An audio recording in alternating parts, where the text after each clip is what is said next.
सुस्वागतम आणि नमस्कार. मी डॉक्टर वैभवी महेश वागचौरे हेलो डॉक्टरच्या आजच्या विशेष कार्यक्रमामध्ये आपल्या सगळ्यांचं मनापासून स्वागत करते. प्रेक्षक हो, कसे आहात आपण सगळे? हेल्दी आणि हॅपी निश्चितच असायलाच पाहिजेत, कारण दर आठवड्याला वेगवेगळ्या तज्ञ डॉक्टरांची आणि तुमची थेट गाठभेट आम्ही घालून देतो. प्रेक्षक हो, जर मी तुम्हाला प्रश्न विचारला की आपण सगळे कुठे राहतो, तर काही जण म्हणतील आपण पृथ्वीवरती राहतो, साहजिकच आहे. पण विनोदात्मक म्हणून काही जण म्हणतील आम्ही घरी राहतो, तेही अगदी योग्य आहे. प्रेक्षक हो, home is the place, is the starting place of love, dreams and hope. म्हणजेच आपलं घर यामध्येच उद्गम स्थान आहे प्रेम, जिव्हाळा, स्वप्न आणि आशा या सगळ्यांचाच. मानवी शरीराचं सुद्धा थोडंसं असंच आहे. आपल्या शरीरामध्ये काही विशिष्ट आशय आहेत आणि या आशयांमध्ये दर क्षणाला काही वेगवेगळ्या अशा शस्त्रक्रिया, काही वेगवेगळ्या अशा क्रिया सतत सुरू असतात. अगदी स्त्री शरीराचं जरी बघायचं झालं तरी स्त्री शरीरामध्ये विशेषतः जी रिप्रोडक्टिव्ह सिस्टम किंवा प्रजनन संस्था आहे त्यामध्ये गर्भाशय हे आशय आहे, त्याचबरोबर बीजवाहिन्या, बीजकोश या सगळ्यांच्या मदतीने एक प्रॉपर गर्भधारणेचं काम होत असतं. आणि अशा स्त्री शरीरामध्ये जेव्हा अंकुराचा रोप उलतो तेव्हाच, म्हणजेच गर्भधारणा होते तेव्हाच, त्याच वेळेला अशा स्त्री शरीरामध्ये आशा, प्रेम आणि वेगवेगळ्या स्वप्नांच्या पूर्तीची सुरुवात होते. परंतु काही कारणास्तव जर गर्भधारणेसाठी बाधा निर्माण झाली तर मात्र खूप सारं नैराश्य येतं. आणि अशी गर्भधारणेसाठी बाधा करणारी खूप सारी कारणं आहेत. परंतु आज हेलो डॉक्टरच्या निमित्ताने विशेषतः पीसीओडी हे त्यातलं जे कारण आहे त्यातही विशेषत्वाने साधारण 15 ते 50 या वयोगटातल्या महिलांसाठीचा आजचा विशेष कार्यक्रम आहे. आणि असाच आपला आजचा विषय आहे पीसीओडी, वंध्यत्व आणि आयुर्वेदिक उपचार. आणि यासाठी आपले विशेष मार्गदर्शक आहे डॉक्टर विनेश नगरे. सर नमस्कार. हेलो डॉक्टर मध्ये आपलं मनापासून स्वागत. सरांची थोडक्यात ओळख मी करून देऊ इच्छिते. डॉक्टर विनेश नगरे हे स्त्रीरोग तज्ञ असून त्यांनी आयुर्वेदाचार्य ही पदवी तसेच MS इन स्त्रीरोग ही पदव्युत्तर पदवी टिळक या कॉलेजमधून पूर्ण केलेली आहे पुण्यामध्ये. गेली 16 वर्ष सर मुंबई, पुणे आणि महाराष्ट्रात इतरत्र आपल्या रुग्णांना सेवा प्रदान करत आहेत. स्त्रियांमधल्या विशेष शस्त्रक्रियांमध्ये तर ते पारंगत आहेतच, पण त्याचबरोबर या शस्त्रक्रिया टाळण्यासाठी विशेष उपचारांबाबत ते विशेष मार्गदर्शन करतात. टीनेज हा जो एज ग्रुप आहे, म्हणजे साधारण 13 वर्ष ते 19 वर्ष या वयामध्ये मासिक पाळीच्या विकारांवर, मासिक पाळीच्या समस्यांवरती विशेष मार्गदर्शन, त्यामध्येही पीसीओडी या विकाराबाबत स्त्रीचे शारीरिक, मानसिक आणि सामाजिक अशा उपचारांसाठी त्यांचा वेध घेऊन ते खूप प्रयत्न करतात. आजवर सरांनी महाराष्ट्रामध्ये मुंबई सोडून इतरत्रही परदेशातही अनेक रुग्णांना याचं मार्गदर्शन केलेलं आहे. अपत्य प्राप्तीसाठी आयुर्वेदातल्या ज्या वेगवेगळ्या चिकित्सा आहेत त्यामध्ये विशेषतः उत्तर बस्ती या पंचकर्मासाठी सरांचा विशेष हातखंडा आहे. तर खरोखरच खूप उत्तम मार्गदर्शक आपल्याकडे आहेत. प्रेक्षक हो, जशी उत्सुकता मला आहे तशीच उत्सुकता तुम्हालाही आहे प्रश्नांची, आणि तुमच्या उत्तरांना मार्ग करून देण्यासाठी तुम्हाला लागतील आमचे फोन नंबर. तर पाहूयात आमच्याशी संपर्क करण्यासाठी आपले फोन नंबर 022 हा कोड नंबर आहे आणि फोन नंबर 24908050, 249880 आणि 50. प्रेक्षक हो, प्रश्न विचारताना तो विषयाला अनुसरून आणि सरळ असा असावा. तसंच प्रश्न विचारताना आपल्या टीव्ही संचाचा आवाज मात्र बंद ठेवावा, जेणेकरून तुमचा प्रश्न थेट आमच्या बरोबर येईल. तर असा हा सुंदर विषय आणि सुंदर मार्गदर्शनासाठी एकही क्षण न घालवता लगेचच विषयाकडे वळूया. सर पुन्हा एकदा स्वागत आमच्या परिवारामध्ये. सर पीसीओडी म्हणजे बऱ्याच जणांना माहित आहे की पॉलिसिस्टिक ओव्हेरियन डिझीज, पण आमच्या या कार्यक्रमातून आमची जी ग्रामीण जनता आहे, आमचा जो ग्रामीण प्रेक्षक वर्ग आहे, त्यांच्यासाठी मुळात हे पीसीओडी म्हणजे काय असतं ते थोडं सांगा. पॉलिसिस्टिक ओव्हरियन डिसीज म्हणजे बेसिकली हा बीजांड कोशाशी संबंधित आहे.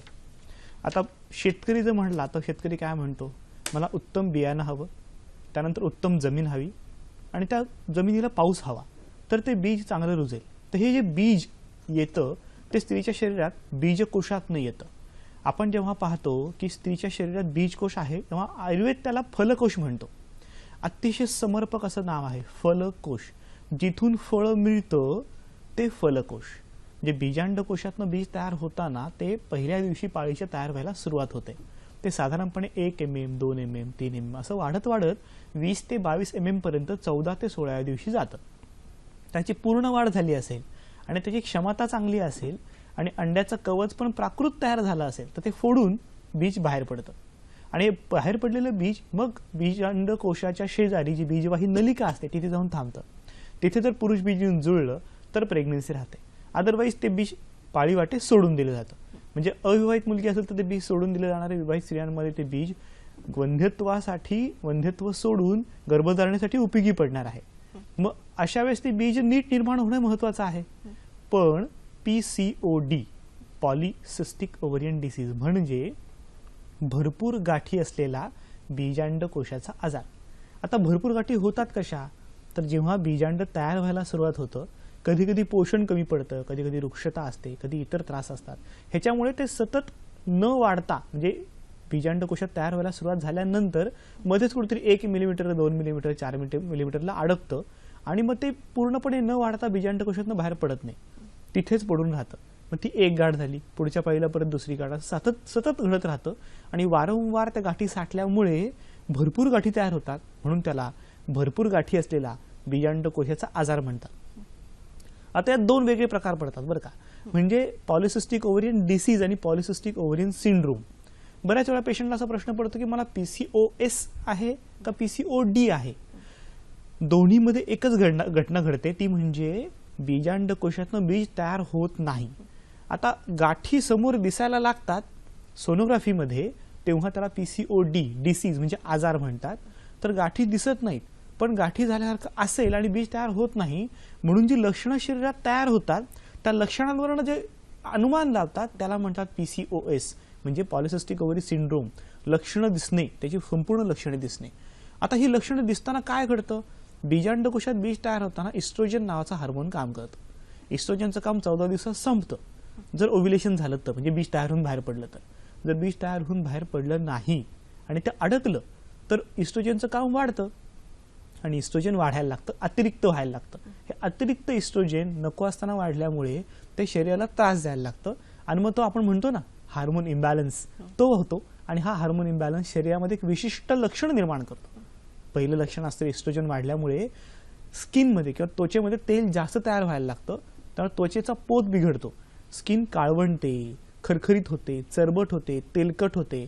त्यातनं तेल जास्त बाहेर पडल्यामुळे त्याची रंध्र ब्लॉक व्हायला लागतात आणि त्यामुळे चेहऱ्यावर पिंपल्स येतात. सेम पिंपल्स तुमच्या पाठीवर सुद्धा येऊ शकतात. हे झालं पहिलं लक्षण. इस्ट्रोजनमुळे दुसरं लक्षण आहे डोक्यात कोंडा व्हायला लागतो, भरपूर कोंडा, कधी कधी खवडे देखील होतात, कारण अतिरिक्त तेल येत असतं. डोक्याला तेल लावायला अनेक मुलींना गरजच पडत नाही, इतकं तेल ते बाहेर पडत असतं आणि ते सतत धुणंच गरजेचं असतं. तिसरं लक्षण असतं ह्या PCOD मध्ये, जर बीजांड नीट तयार झालं नाही तर सिरम इन्शुलिनचा रेझिस्टन्स तयार होतं. रेझिस्टन्स झाल्यामुळे सिरम इन्शुलिनचं काम काय, तर इन्शुलिनमुळे तुम्ही जेवलेल्या जेवणातली साखर पचते, ती कॅलरीमध्ये कन्व्हर्ट होते, थोडक्यात तुम्हाला एनर्जी मिळते. ही एनर्जी साखरेतून मिळणार असते, पण मग ही एनर्जी न मिळाल्यामुळे पुढे वजन वाढायला लागतं. म्हणजे सर तुम्ही अगदी साध्या सोप्या शब्दांमध्ये सांगितलं की PCOD आणि PCOS यामधला जो फरक, म्हणजे कालांतराने PCOD हा PCOS मध्ये कन्वर्ट होऊ शकतो. सर आम्हाला आणखीन जाणून घ्यायला आवडेल की शारीरिक लक्षणं, म्हणजे थोडक्यात तुम्हीच काही सांगितलीत, पण स्त्री स्पेसिफिक किंवा मुलींपासून जी तरुण वयात सुरू होतात अशी कोणती विशेष लक्षणं आहेत का यामध्ये? आपण मगाशी पाहिलं बीजांड कोशात बीज तयार होऊन बाहेर पडलं वेळेवर तर पाळी येते आणि नियमित अगदी वेळेवर 28 दिवसांनी पाळी येते.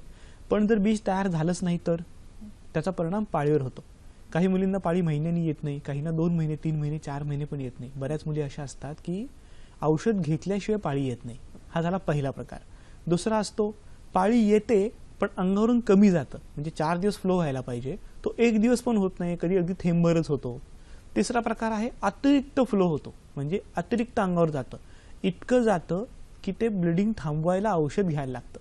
म्हणजे अशा मुलींमध्ये गंमत अशी असते की पाळी यायला पण औषध घ्यायला लागतं, पाळी थांबवायला पण औषध घ्यायला लागतं. चौथा प्रकार असतो कधी कमी होतं कधी जास्त होतं, खूप इरेग्युलर, कांट से. तर ह्या सगळ्या गोष्टींमध्ये मासिक पाळी अनियमित असणं हा सगळ्यात महत्त्वाचं लक्षण आहे. दुसरं लक्षण आपण मागे सांगितलं की त्वचेवर फरक पडतो, त्वचा काळवंटे, पिंपल्स येतात, म्हणजे मुली हैराण होऊन जातात, कुठे जायला पण अवघडून बसतं. कधी कधी ह्या पिंपल्सचा परिणाम इतका येतो की फक्त चेहरा पाठ नाही तर शरीरात कुठेही बॉईल्स म्हणजे बेंड येऊ शकतं. हे बेंड येणं सातत्याने हे सुद्धा ह्याच्याच परिणामामुळे असतं, कारण इस्ट्रोजन संपूर्ण शरीरावर परिणाम दाखवतो, संपूर्ण शरीराची स्किन मध्ये प्रॉब्लेम देतो. तिसरी गोष्ट असते वजन वाढणं. म्हणजे बऱ्याच मुली यांनी त्रासून जातात की किती वजन वाढतंय, सतत महिन्याला 1-2 किलो वजन वाढत राहतं. 10वी ला असताना वजन होतं 40 किलो आणि आता लग्न होऊन 2-3 वर्षच झाली तर 70-80 किलो वजन झालंय. इतकं ते वजन वाढत जातं आणि हे वाढणारं वजन कंट्रोल होत नाही. कितीही खाणं कंट्रोल करा, कितीही जिम करा, हे कंट्रोल होत नाही. याचं कारण सिरम इन्शुलिनचा रेझिस्टन्स निघत नाही. रेझिस्टन्स म्हणजे मार्गाचा अवरोध. आयुर्वेद म्हणतो मार्गावरोधाने वाताचा प्रकोप होतो. आपण पाहतो जाड झालेल्या मुलींच्या अंगाला हात लावला तर ते फोपसं लागतं, फुसफुशीत लागतं. याचं कारण वाताने ते शरीर फुगतं, वॉटर रिटेन्शन सुरू होतं, म्हणजे अतिरिक्त पाणी शरीरात धरून ठेवलं जातं. हे जे वाढणारं शरीर आहे हे फक्त वातामुळे वाढतं असं आयुर्वेदाचं म्हणणं आहे. हे वाढणारं वजन नंतर त्रास द्यायला लागतं. कसं?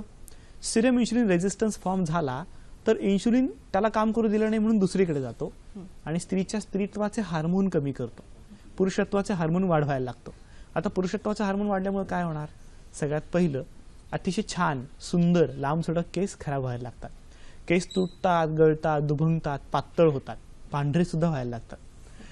जे चांगले केस ते खराब होतात आणि जे केस नको आहेत म्हणजे पुरुषांप्रमाणे दाढी मिशा दिसायला लागतात. अक्षरशः जे ओठावर, हनुवटीवर, खांद्यावर, पोटावर, छातीवर केसांची अतिरिक्त वाढ व्हायला लागते आणि हा खूप मोठा सामाजिक प्रश्न बनून बसतो. कारण किती वेळा वॅक्सिंग करणार, ते काढता येत नाही.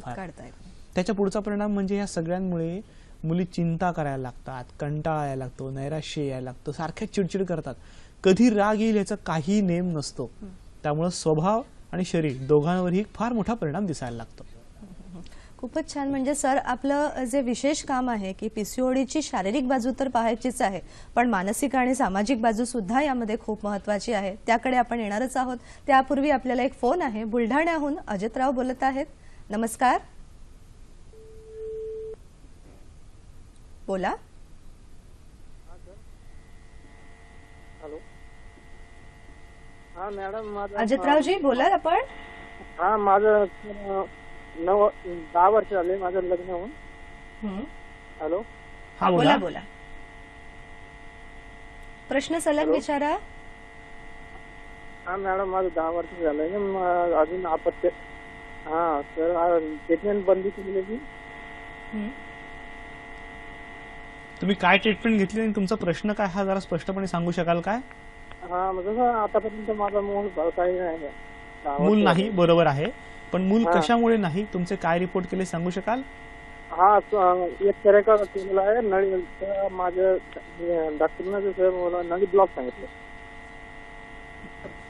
ठीक आहे सर, अजितरावांच्या प्रश्नाला आपण उत्तर देणारच आहोत आणि त्यासोबत वंध्यत्वावरती पीसीओडीचा कसा परिणाम होतो आणि थोडीशी आणखीनही विशेष माहिती आपल्याकडून. पण आता वेळ झालेली आहे एका छोट्याशा विश्रांतीची. लगेचच भेटूया हॅलो डॉक्टर मध्ये.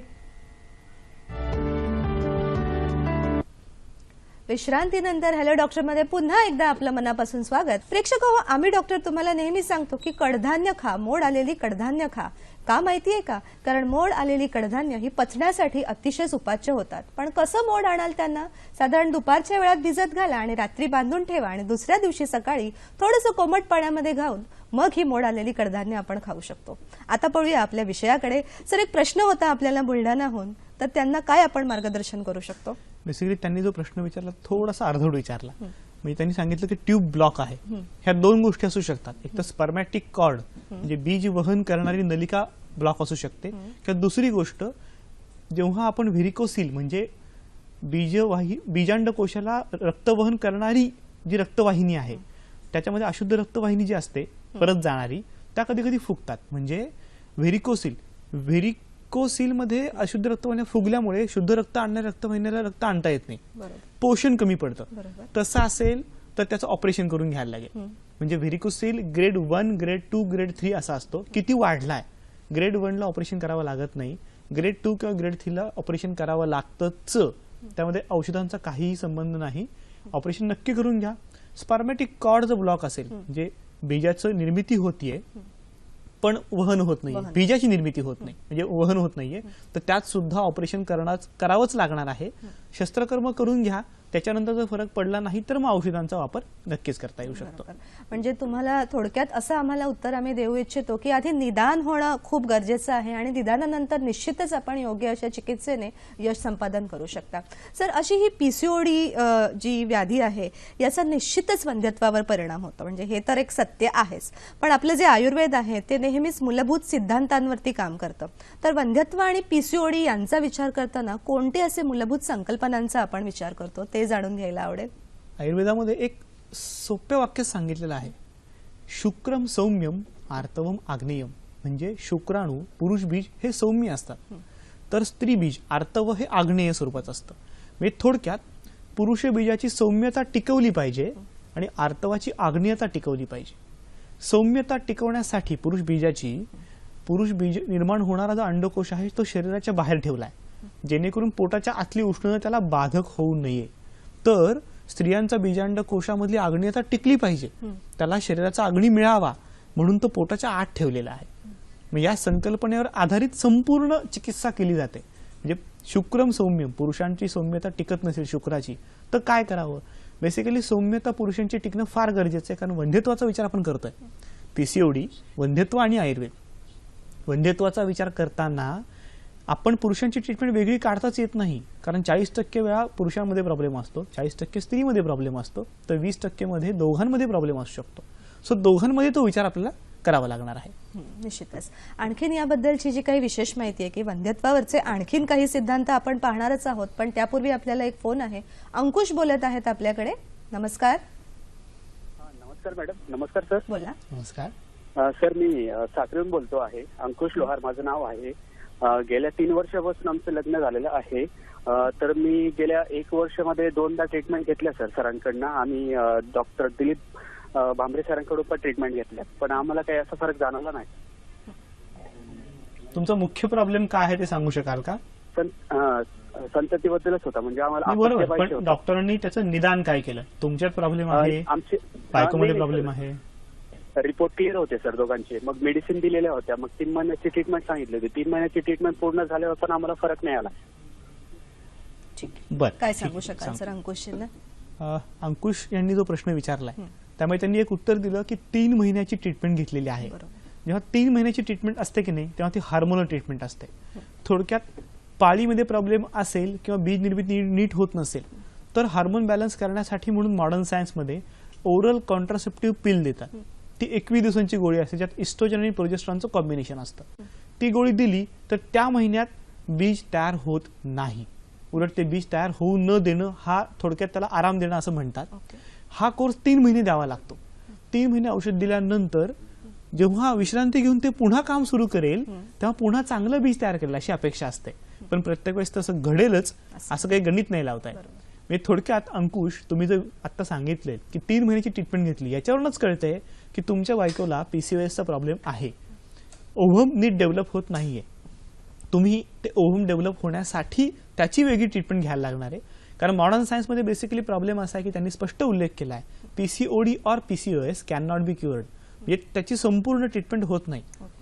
पेशंटला आत्ता जो प्रॉब्लेम आहे तो सोडवता येतो. थोडक्यात पाळी येत नसेल पाळीचं औषध देता येतं, वजन वाढलं असेल वजनाचं औषध देता येतं, अनावश्यक केसांची लव असेल त्याचं वेगळं औषध देता येतं, आणि गर्भधारणा होत नसेल तर त्यासाठी वेगळं औषध देता येतं. त्या वेळेसचा प्रॉब्लेम त्यावेळेस सोडवला जातो. आजार पूर्णपणे बरा करणं शक्य नसतं. पण आयुर्वेदामध्ये तुम्ही सलगपणे ट्रीटमेंट नीट घेतली तर हा प्रॉब्लेम बराचसा कमी होऊन थेट उपचार न करता अप्रत्यक्षरित्या उपचार करून सुद्धा सगळी लक्षणं कमी करून शिवाय गर्भधारणा होऊ शकते. त्यामुळे तुम्ही जवळच्या कुठल्या तरी वैद्यांना नक्की भेटा, किंवा आमचा ॲड्रेस तुम्हाला नंतर यांच्याकडून मिळेलच, तिथेही भेटा. तुम्हाला अचूक निदान आयुर्वेददृष्ट्या करायला लागेल. बीज तयार होत नाही हा मॉडर्न सायन्सनुसार आपण सांगितलेलं आहे, पण आयुर्वेददृष्ट्या विचार करताना त्याचं डिव्हायडेशन खूप वेगळ्या पद्धतीने केलं जातं, निदान वेगळ्या पद्धतीने केलं जातं. त्यानुसार आपण विचार करू आणि नक्की त्याची ट्रीटमेंट करू. सर, त्यांच्याच प्रश्नातनं मला एक विचारायला आवडेल की 3 महिन्यांच्या ट्रीटमेंट नंतर त्यांना असं वाटलं की अरे 3 महिन्यानंतर रिझल्ट नाही आला, पण अशी कुठलीही चिकित्सा जेव्हा आपण करतो तेव्हा साधारण किती महिन्यांचा किंवा 1 वर्षभराचा पेशन्स ठेवणं आवश्यक आहे का, ते थोडंसं मार्गदर्शन आमच्या प्रेक्षकांसाठी. जेव्हा गर्भधारणा होत नसते असं आपण म्हणतो तेव्हा बऱ्याच दिवसानंतरच रुग्ण डॉक्टरांकडे येत असतो, म्हणजे आयुर्वेदाकडे तरी. आयुर्वेददृष्ट्या आम्ही विचार करताना काय म्हणतो, शरीरात 7 प्रकारचे धातू जे शरीराला धारण करतात. कोण आहेत हे? रस म्हणजे पाणी, रक्त, मांस, मेद म्हणजे चरबी, अस्थि म्हणजे हाडं, मज्जा म्हणजे मगज ज्यांनी मेंदू किंवा बोन मॅरो बनतं, आणि सगळ्यात शेवटी शुक्र. शुक्रातून शुक्र अणू म्हणजे बीज तयार होतं. आता बीज तयार होण्यासाठी ह्या 7ही धातूंना उत्तम असावं लागतं. याचं कारण बीजामधून नवीन शरीर तयार होणार आहे आणि या शरीराचा संपूर्ण अंश घेऊन तो येणार आहे. मग रस, रक्त, मांस, मेद, अस्थि, मज्जा, शुक्र सगळे चांगले पाहिजेत. मग ट्रीटमेंट करताना सुश्रुताचार्यांच्या ग्रंथामध्ये स्पष्ट उल्लेख सापडतो, जर आजार जुना असेल तर प्रत्येक धातूला कमीत कमी 1 महिना लागतो. केदार कुल्या न्याय त्याला म्हणतात. पण जसं पाटाला पाणी सोडलं की पहिल्या झाडाला पाणी मिळतं, मग दुसरं झाड, मग तिसरं झाड, तसं प्रत्येक धातूला बरं होण्यासाठी 1 महिना लागू शकतो. थोडक्यात 7 महिने 7 धातूंना तर 1 महिना बीजाला, असं कमीत कमी 8 महिने आपण ट्रीटमेंटचा प्लॅटर्न ठरवतो. हे 8 महिने सहजपणे पुढे गेलो तर कधी कधी हा पॅटर्न लांबू सुद्धा शकतो, जेव्हा पेशंटची ट्रीटमेंट अगदी 5-5 वर्ष 6-6 वर्ष ऑलरेडी चालू असते, कारण शून्यापासून ती मागे गेलेली असते. आपण रुग्णाला पहिल्यांदा नॉर्मल स्टेजला आणतो, म्हणजे काय करतो, औषध देऊन पंचकर्म करून शरीरातला अग्नी नॉर्मल करायचा प्रयत्न करतो. म्हणजे आर्तव आग्नेय म्हणलं ना मगाशी आपण, आर्तव हे अग्नी आहे, अग्नीने त्या आर्तव डेव्हलप होतं, स्थितीबीज डेव्हलप होतं. मग हा अग्नी नॉर्मल केला पाहिजे. मग त्यासाठी स्थूल पचन म्हणजे पोटातला अग्नी, सूक्ष्म पचन प्रत्येक धातूमधला रसधातुअग्नी, रक्तधातुअग्नी, हे सगळे अग्नी चांगले व्हायला पाहिजेत. त्याच्या पुढे जाऊन आर्तवामधला अग्नी नॉर्मल व्हायला पाहिजे. म्हणजे हे तीनही अग्नी चांगले झाले तर ते छान काम करतील आणि मग त्या बीजाला डेव्हलप करतील. सो या प्रकारे कमीत कमी 8 महिने ट्रीटमेंट करावे लागते. पण तरी सुद्धा काही रुग्णांमध्ये खूप लवकर रिझल्ट सापडतात. याचं कारण अग्नी नॉर्मल करताना नुसती चिकित्सा महत्वाची नसते, त्या रुग्णाने पाळलेलं पथ्य, पाळलेल्या सवयी, जीवनात केलेले बदल हे पण महत्वाचे असतात. मग ह्या सगळ्यांनी आपण लवकरात लवकर फरक मिळवू शकतो. प्रेक्षक हो, खूप छान सांगितलेलं आहे सरांनी की शरीरामध्ये आपल्या 7 धातू आहेत आणि एका धातूतनं पुढे जाणारी अशी ही चिकित्सा आहे. त्यामुळे फक्त 3 महिने किंवा 6 महिने असा एक लिमिटेड वेळ या ट्रीटमेंटला देण्यात अर्थ नाहीये. पूर्ण आपलं निदान झाल्यानंतर त्या निदानाला अनुसरून अशी ही चिकित्सा पुढे जाते आणि काही रिझल्ट लवकरही येतात आणि काही रिझल्टना साधारण 1 वर्षापर्यंतचा सुद्धा वेळ आपल्याला लागू शकतो. सर, मूलभूत संकल्पनांवरती आपण होतो, तर पुन्हा एकदा सांगा की मूलभूत संकल्पना आणि वंध्यत्व कशी तडजोड असते इथे किंवा कसे सोपा मार्ग आपण त्यातनं काढतो. आपण मगाशी पाहिलं पुरुषांमध्ये शुक्रम सौम्यम, म्हणजे पुरुषांमध्ये सौम्यता टिकली पाहिजे. मग ही सौम्यता का टिकत नाही ह्याचा विचार करायला पाहिजे. म्हणजे आता आपण पाहतो पुरुषांना खूप धावपळ, ताण, दगदग असते. हा ताण मोकळा होण्याला, संवाद साधायला लोक नसतात. दुसरी गोष्ट, पुरुषांमधली सौम्यता का टिकत नाही याचं कारण खाण्यापिण्याच्या पद्धती बदलल्या आहेत. चमचमीत खातात, रात्री जागरण करून काम करतात, उशिरा उठतात, ह्यातनं सौम्यता टिकत नाही. आयुर्वेदामध्ये शुक्रदोष 3 प्रकारचे सांगताना कसं सांगितलेलं आहे, वातामुळे वृक्षता येते, सौम्यता नष्ट झाली. पित्तामुळे उष्णता वाढते, सौम्यता नष्ट झाली. कफामुळे घट्टपणा वाढतो, सौम्यता नष्ट झाली. सो वात, पित्त, कफ हे तिन्ही दोष बिघडून चालत नाहीत. वात वृक्ष म्हणजे आता समजा मी स्किनला हात लावलाय तर ती कोरडी आहे, पण इतकी कोरडी नाही की ती तुटेल किंवा त्याला चिरा पडतील. कोरडी म्हणजे फार ओली नाही, अशी समपातळीत असणे. म्हणजे थोडक्यात वात, पित्त, कफ तीनही दोष समपातळीत असणे, हे असलं तर सौम्यता टिकून राहणार. प्लस शुक्राच्या म्हणजे शुक्राणूपर्यंत ते पोषण पोचलं पाहिजे. मग हे पोचण्यासाठी आपण प्रयत्न केलाय का, मग त्या दृष्टीने विचार करायला लागतो. मगाशी जे अंकुश सरांनी प्रश्न विचारला की बीजवाहिनी नलिका ब्लॉक्ड आहे, म्हणजे थोडक्यात क्रियात्मक दोष नाहीये, हा रचनात्मक दोष आहे. मग अशा वेळेस क्रियात्मक औषध तर द्यायला लागतात, रचनात्मक दुरुस्ती करणारे शस्त्रकर्म करायला लागतं, मग सौम्यता टिकते. मग अशा आपण जसं पाहिलं की आर्तवम आग्नेयम, आर्तवम आग्नेयमचा पण अजून वेगळा विचार करायला लागतो जेव्हा शुक्राची सौम्यता टिकत असते. सर, तुम्ही इतकं छान मार्गदर्शन करताय आणि अगदी साध्या शब्दात पण आयुर्वेदाचं शास्त्र आम्हाला तुम्ही सांगत आहात. पण फोनची लाईन सुरूच आहे, आपल्याला आणखीन एक फोन आहे. अंजली बोलत आहेत आपल्याकडे. नमस्कार अंजली, बोला. अंजली, प्रश्न विचारा. 2 वेळेस प्रॉब्लेम मध्ये ब्लडिंग होत नाही आणि 1 वेळेस भरपूर होती आणि ह्या 6 महिन्यात ना वजन पण खूप वाढत आहे. मग त्याच्यासाठी काय करावं लागेल? अंजलींच्या प्रश्नाला आपण उत्तर देणारच आहोत सर, पण एका छोट्याशा विश्रांतीनंतर लगेच भेटूया हॅलो डॉक्टर मध्ये.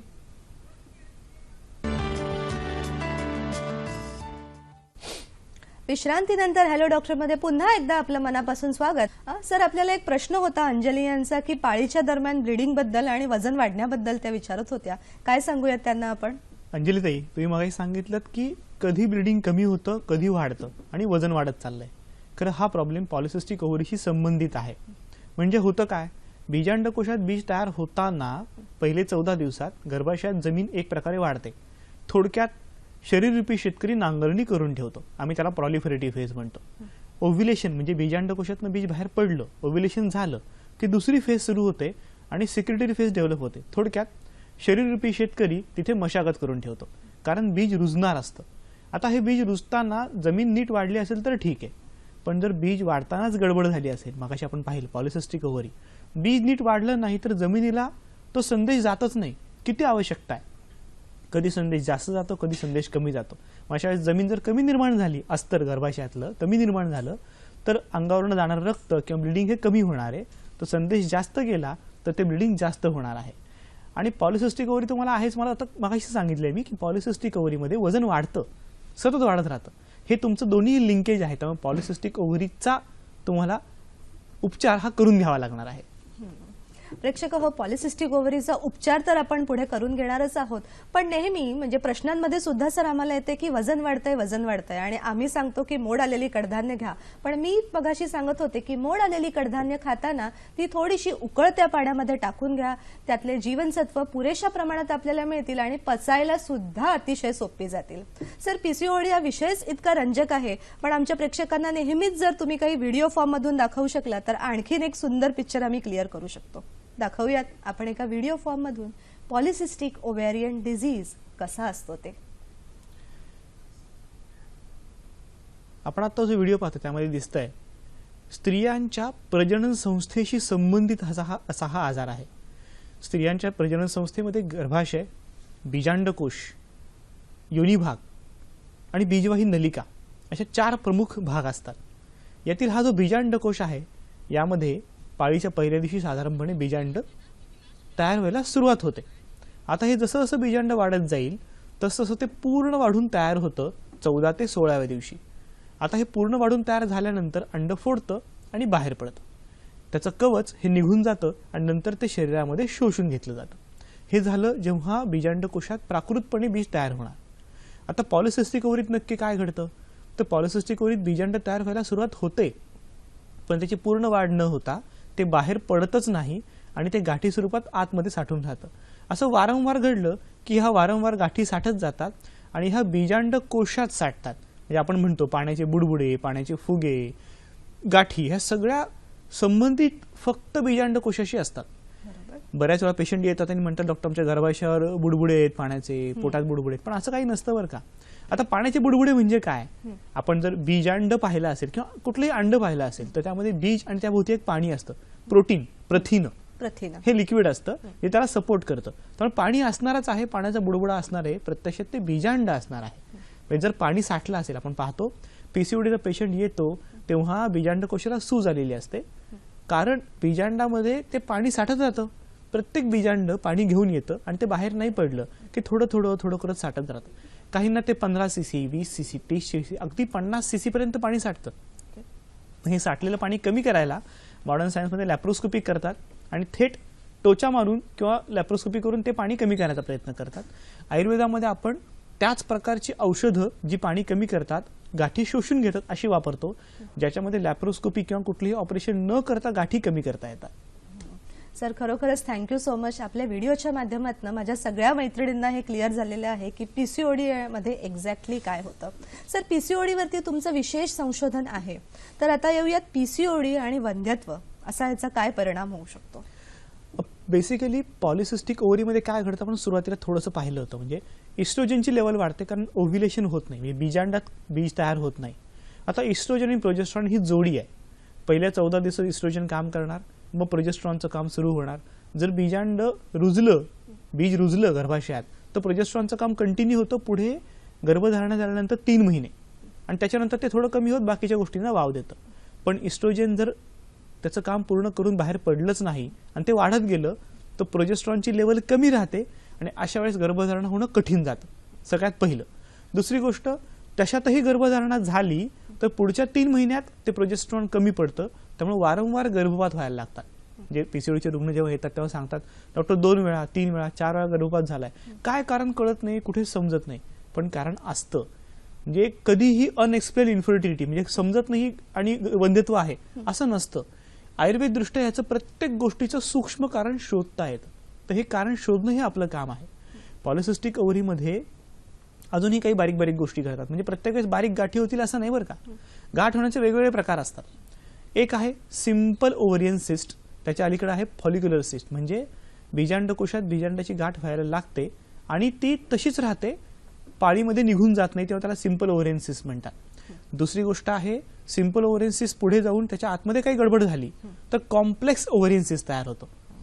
तिसरी गोष्ट आहे हिमोरेजिक सिस्ट, म्हणजे आतल्या आत रक्तस्राव व्हायला लागतो. तर ह्या सगळ्या गोष्टी सिस्ट फॉर्ममध्ये तयार झाल्यामुळे बीजांड प्रॉपर तयार होत नाही आणि बीज वंध्यत्व दूर होत नाही, ते गर्भधारणेमध्ये कन्वर्ट होत नाही. सर, जाणून खूप छान वाटतंय की या अशा पीसीओडीचा गर्भधारणेवरती एवढ्या वेगवेगळ्या प्रकारे परिणाम होऊ शकतो आणि जरी धारणा झाली तरी सुद्धा जे आपण म्हणत आहात की गर्भ राहू शकत नाही असा सुद्धा यामध्ये परिणाम होऊ शकतो. सर, याबद्दलच कदाचित आपल्याला हा फोन येत आहे. अश्विनी बोलत आहेत आपल्याकडे पुण्या इथून. नमस्कार अश्विनीजी. Hello doctor. बोला. मी पुण्याहून बोलते. आमच्या लग्नाला 7 वर्ष झाली आहे. माझं वय 30 वर्ष आहे आणि मिस्टरांचं वय 32 वर्ष आहे.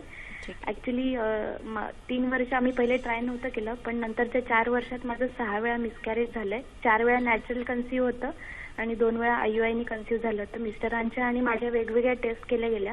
मिस्टरांचे DNA स्पर्म टेस्ट वगैरे आणि माझ्याही काही टेस्ट झाल्या.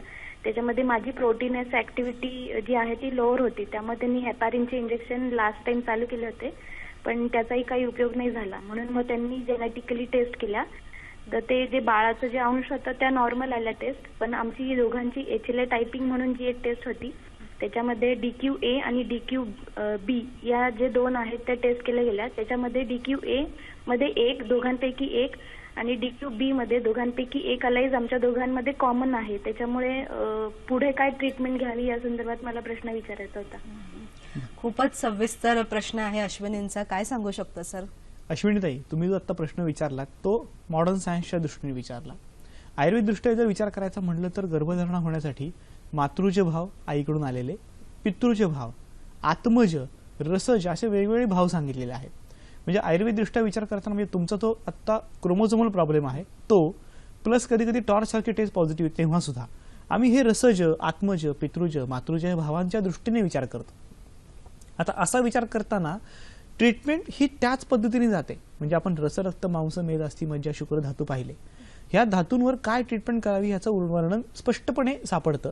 ह्याच्यानुसार जर ट्रीटमेंट केली तर बऱ्याच वेळा आपण त्यात सांगितलं क्रोमोझोमल प्रॉब्लेम तो सुद्धा कधी कधी दूर झालेला पाहिलाय. म्हणजे अगदी हायपरप्लास्टिक युट्रस, हायपरप्लास्टिक ओव्हरी ट्रीट होत नाही असं मॉडर्न सायन्सने शिक्का मारून सांगितलेलं आहे. पण असं असताना केवळ आयुर्वेदावर विश्वास ठेवून आम्ही सुद्धा ट्रीटमेंट करतो आणि असे पेशंट बरे झालेले पाहतो. म्हणजे प्रत्येक पेशंट बरा होईल असं नाहीये, पण कधी कधी आयुर्वेद दृष्ट्या मातृज भाव, पितृज भाव वेगळ्या पद्धतीने विचार करायला लागतात आणि त्यानुसार जर विचार करून पुढे गेलं तर रुग्णाला फरक पडतो. फक्त त्याचे काही लिमिटेशन्स असतात. म्हणजे आपण मागाशी सांगितलं 8 महिने, म्हणजे आपण 8 महिने चिकित्सा केली सातत्याने एक विचार धरून, एक दिशा धरून, आणि मग त्यात गुण येत नसेल तर 8 महिन्यानंतर आपण तो रुग्ण थांबवतो. म्हणजे थोडक्यात तुमच्यावर का रुग्ण आपल्याला एक टप्पा कळलेला असतो कुठेपर्यंत जातोय, आणि हे काही आपण ब्लाइंडली जात नाही. आपण प्रत्येकच रिपोर्ट करून पुढे जातो. दर 4 महिन्यांनी हे रिपोर्ट पुन्हा रिपीट केले जातात आणि प्रत्यक्षात काय फरक पडला हे पाहिलं जातं, मगच चिकित्सा पुढे नेली जाते. खूप छान अश्विनी, वी होप की तुमच्या प्रश्नाचं एकदम प्रत्यक्ष आणि उत्तम असं मार्गदर्शन आपल्याला सरांनी दिलेलं आहे. आणखीन काही माहिती, विशेषतः उपचारांची आणि उत्तरबस्तीची माहिती आपण घेणार आहोत आणि त्याचसोबत येत्या 2 दिवसामध्ये कुठले डॉक्टर आपल्या भेटीला येणार आहोत ते सुद्धा पाहणार आहोत. पण एका छोट्याशा विश्रांतीनंतर लगेचच भेटूया हॅलो डॉक्टर मध्ये.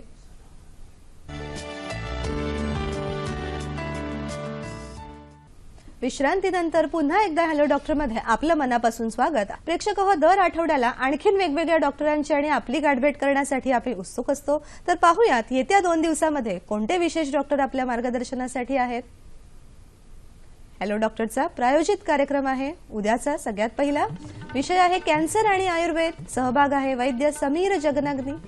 शनिवार दिनांक 12 नोव्हेंबर रात्री 8 वाजता. आणि आपला रविवारचा कार्यक्रम आहे त्वचा विकार आणि आयुर्वेद. सहभाग आहे डॉक्टर सत्यन गुजर. रविवार दिनांक 13 तारीख रात्री 8 वाजता.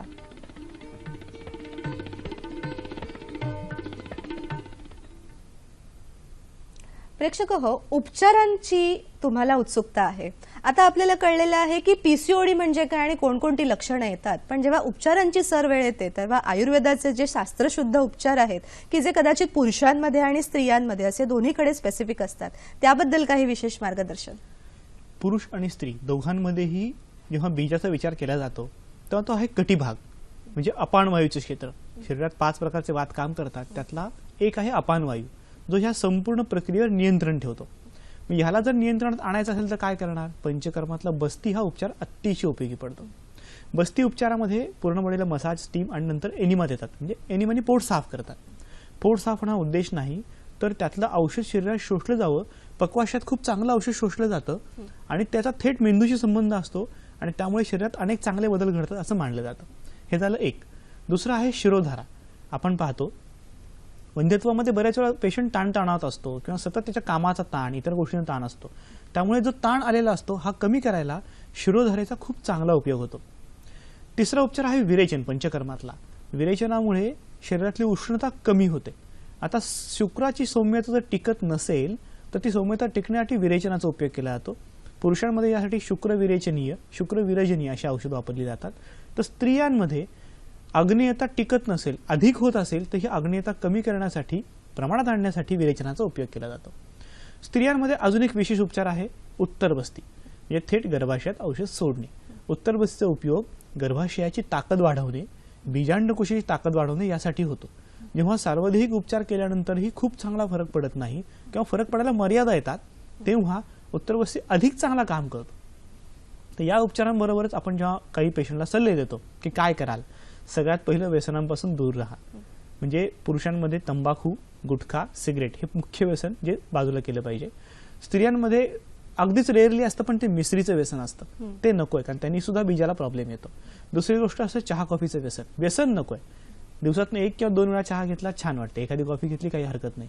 पण कामच आहे, कंटाळा येतो, मग 4-4, 5-5 कॉफी घेतली, आता चहा घेतला जातो, यांनी पोटातला अग्नी मंद होतो, स्थूलपचन बिघडतं, आहार रस पुढे जात नाही. मग सूक्ष्मपचन तर लांबचीच गोष्ट आहे. तिसरी गोष्ट असते त्यापुढे जागरण टाळणे. म्हणजे बऱ्याच लोकांना सवय असते, जॉबवरनं घरी आलोय 7 वाजता, झोपतात 1 वाजता. मग अशाने काय होणार? अति जागल्यामुळे शरीरात कोरडेपणा आणि उष्णता अतिरिक्त वाढते, शुक्राची सौम्यता टिकत नाही आणि आर्तवाची आग्नेयता अधिक वाढते. म्हणजे दोघांनाही मारक आहे.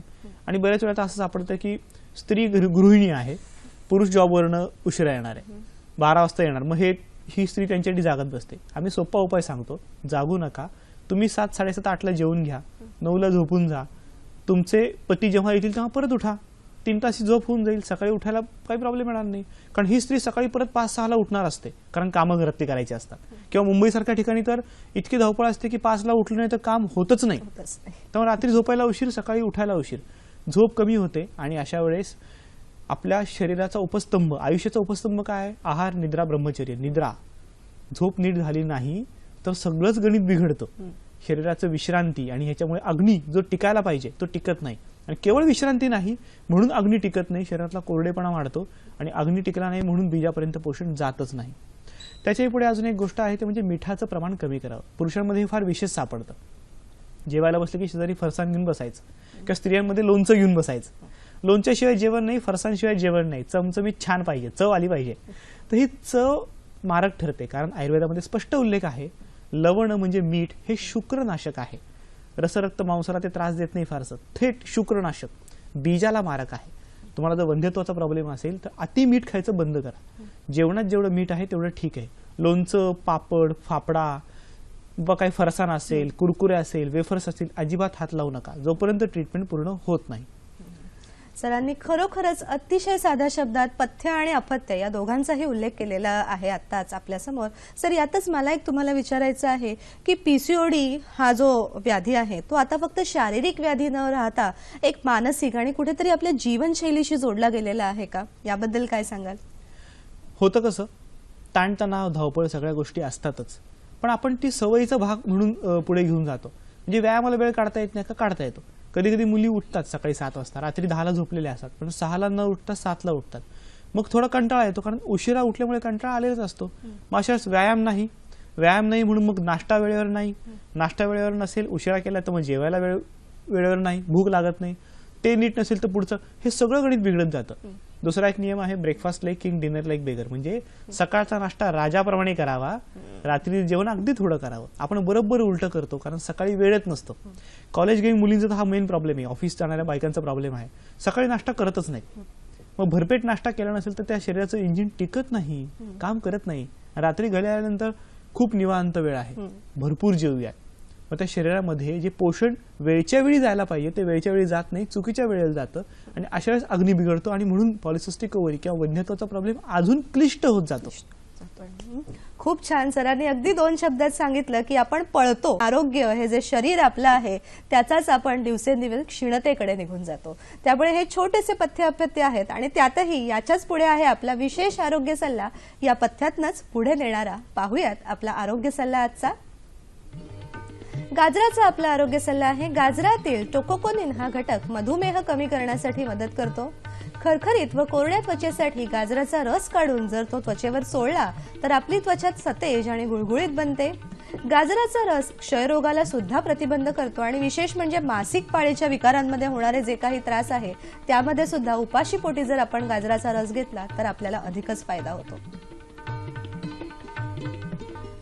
प्रेक्षक हो, जर काही कारणास्तव आजच्या कार्यक्रमाचा थोडा बहुत भाग आपल्याकडून मिस झाला असेल तर याचं पुन्हा प्रक्षेपण आपण पाहू शकता. सोमवार दिनांक 28/11/2016 सकाळी 9 वाजता हाच विषय आणि हेच आपले डॉक्टर विनेश नगरे.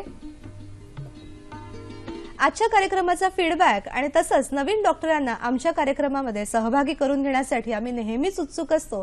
त्यासाठी आमचा पत्ता पाहूयात.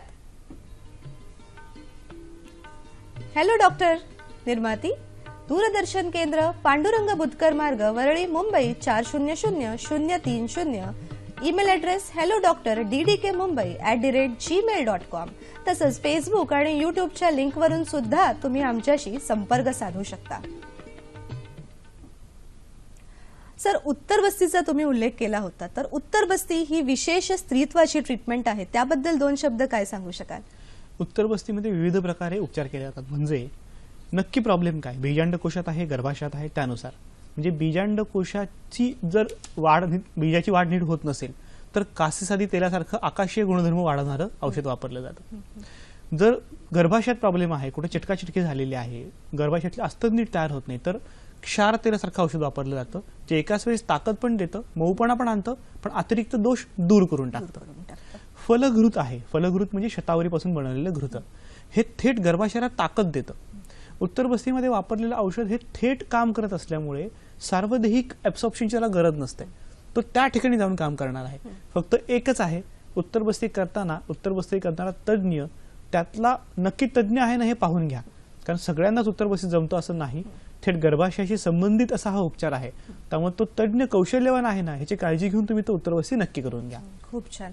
आणखीन सर विशेष विचारायचं होतं की आजच्या आमच्या कार्यक्रमाचा आम्ही एक वयोगट सुरुवातीला आम्ही म्हटलं होतं की साधारण 18 वर्षापासून ते 50 वर्षापर्यंत. पण आजकाल ओव्हर द काउंटर मेडिसिन घेतले जातात पाळी पुढे करण्याची. तर अशी मेडिसिन घेऊन, अशी औषधं घेऊन आम्ही स्त्रिया आमची तब्येत आणि आमचं गर्भधारणेचं जे मुख्य उद्देश आहे ते खराब करत आहोत का?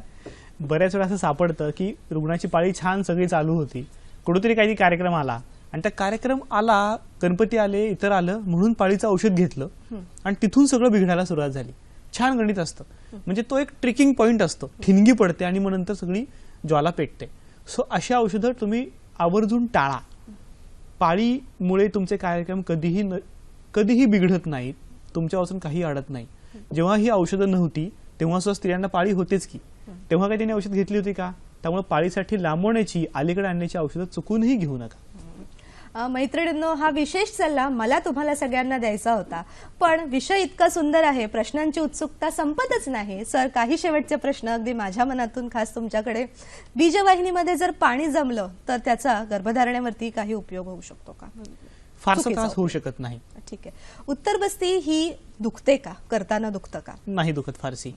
सर, पीसीओडी जर लहान वयात डायग्नोज झालं तर पुढे प्रेग्नन्सीवरती त्याचा त्रास होऊ शकतो का? लवकर डायग्नोसिस झाल्यामुळे त्याचा उपचार चांगला होऊ शकतो. थायरॉइड जर असेल तर पुढे पीसीओडी लवकर होऊ शकतो का? थायरॉइड आणि पीसीओडी ह्या दोन्ही हार्मोनच्याच व्याधी आहेत. आणि सगळ्यात शेवटी पीसीओडी मध्ये चरबीयुक्त आहार हे सुद्धा एक कारण आहे का? चरबीयुक्त आहार प्रमाणात केला आणि व्यायाम चांगला केला तर ते कारण होऊ शकत नाही. खूप छान, खूप छान. रॅपिड बायच्या माध्यमातून सुद्धा सरांनी उत्तम मार्गदर्शन केलेले आहे. सर, ते शेवटी पुन्हा सर माझ्या सगळ्या मैत्रिणींना की ज्या या प्रॉब्लेमला फेस करत आहेत, कुठेतरी मनामध्ये आहे पण आम्ही बोलू शकत नाही, 2 शब्द अगदी महत्वाचा सल्ला आपण काय देऊ शकता? सगळ्यात महत्वाचं, जेव्हा तुम्ही वंध्यत्वाचे उपचार करता त्या 2 लोकांमधला संवाद व्हायला पाहिजे. म्हणजे स्त्री आणि पुरुषामध्ये संवाद होत नाही, ही सगळ्यात मोठी अडचण आहे आता. त्यामुळे मन कोमेजतायत, कुचंबणा होतीये. ही कुचंबणा टाळण्यासाठी मोबाईल, टीव्ही, लॅपटॉपपासून तुम्ही लांब राहा. म्हणजे अगदी खेडेगाव सुद्धा टीव्ही पोहोचला आहे आणि टीव्ही पाहण्यामुळे ते होत नाहीये, तर त्या टीव्ही, लॅपटॉप, मोबाईलपासून थोडेसे लांब राहा. एकमेकांमध्ये संवाद साधा. आयुष्य फुलेल, मनं फुलतील आणि ती फुललेली मनं फलकोशामध्ये त्या बीजाला फळण्यापासून कधीही थांबवू शकणार नाहीत. मन फुलली तर शरीर फुलतं, शरीर फुललं तर आपलं स्वप्न जे आहे ते पूर्तीसाठी आपण नेतो. आत्ताच आम्ही म्हटलं की मोबाईल फोन्स, नेटवर्क, इंटरनेटवर सारखी सारखी माहिती घेणं, या गोष्टी कुठल्या तरी लेवलपर्यंत ठीक आहेत सर आम्हाला वाटतं, पण त्यापासून जरासं दूर राहणं हे आपल्याला नक्की फायदेशीर ठरू शकतं का? तर अशा ज्या काही माझ्या मैत्रिणी आहेत की ज्या धावत पळत आम्ही ऑफिसला जातो, त्यांच्यासाठी या मोबाईल बद्दल 2 शब्द सांगाल का? बेसिकली मोबाईलपासून लांब राहणं आवश्यक आहेच. फक्त गरजेपुरता मोबाईल वापरावा. आपण सारखंच खेळत बसतो, त्यामुळे समोरचा माणूस नक्की काय करतो हे कळत नाही. मी आत्ताच सांगितलं, संवादाचं माध्यम थेट असावं, मनाला भिडणारं, डोळ्याला भिडणारं असावं. मोबाईलमुळे तुम्ही अनेकांच्या संपर्कात राहता, पण तो संपर्क थेट नसतो, तो काळजाला भिडणारा नसतो. त्यातनं कधी कधी चुकीचे संदेश जातात. त्यामुळे मोबाईल एका रिस्ट्रिक्टेड टाइमला ठेवा. रात्री तर चुकूनही वापरू नका. रात्री 9 नंतर टीव्ही, लॅपटॉप, मोबाईल पाहू नका, कारण त्याचा एलईडी डोळ्याला त्रास देतो आणि डोळे जे मिटायला पाहिजेत ते अजून जास्त उघडतो. त्यामुळे डोक्याला त्रास होतो, डोळ्याला त्रास होतो, मन चिडचिडं होतं, झोप शांत होत नाही, सकाळी त्याचा उपयोग काहीच होत नाही. खूप छान. मैत्रिणींनो आणि विशेषतः माझ्या सगळ्याच प्रेक्षकांनो, असं म्हटलं जातं, the moment you decide to quit is can be the actual moment when you actually expect a miracle to happen. म्हणजे जेव्हा आपण माघार घ्यायचा असा निर्णय घेतो, तेव्हा कदाचित तो क्षण आपला असू शकतो की पुढच्या क्षणाला आपला विषय अपेक्षित आहे, आपला पूर्णतः विजय असा अपेक्षित आहे. तर आजपर्यंत तुम्ही पीसीओडीसाठी खूप साऱ्या चिकित्सा केल्या असतील, नैराश्याच्या पातळीपर्यंत तुम्ही गेलेल्या असाल, तरीही निराश न होता एक शेवटची संधी आपल्याला द्या आणि कदाचित हा शेवटचा क्षणच आपल्याला पूर्ण यशप्राप्ती करू शकतो. आज दूरदर्शनच्या माध्यमातून आम्ही सगळ्यांना आपल्याला ही उत्तम माहिती दिली, त्यासाठी डॉक्टर विनेश नगरे सर आपल्याकडे आले, त्यांनी माहिती दिली, त्यासाठी त्यांचे मनापासून आभार. आणि माझ्या सगळ्या मैत्रिणींना की ज्या स्वतःच्या मनावरती, स्वतःच्या शरीराचा कंट्रोल घेण्याचा प्रयत्न करणार आहात, त्यांना आमच्या पूर्ण हॅलो डॉक्टरच्या परिवारातर्फे खूप खूप शुभेच्छा. Lots of best wishes from all our team. काळजी घ्या. Have safe life. Thank you.